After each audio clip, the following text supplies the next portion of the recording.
जय जगन्नाथ मु स्निग्धा आपण मान मोर यूट्यूब चैनल किछि स्मृति किछि अनुभूति को स्वागत करछि। सांग माने आज ब्रेकफास्ट मु करथिली किछि कदली पकेकी अटा चकुली आउ तापरे मु लंच रो प्रिपरेशन लागिथिली। काली हाटरू मो हजबैंड किछि कसी कसी पोटल आनिथिले ता सहित किछि फ्रेश साग आनिथिले। मु एई पोटल को नेकी गरम मसला पोटल तरकारी करथिली।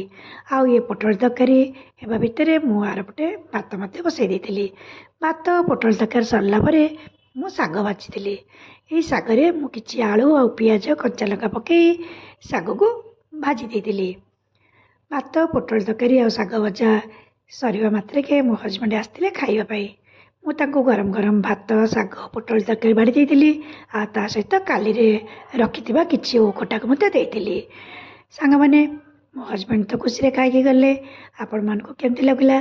जदि भल लागला लाइक करिवे, सब्सक्राइब करिवे। रहिली।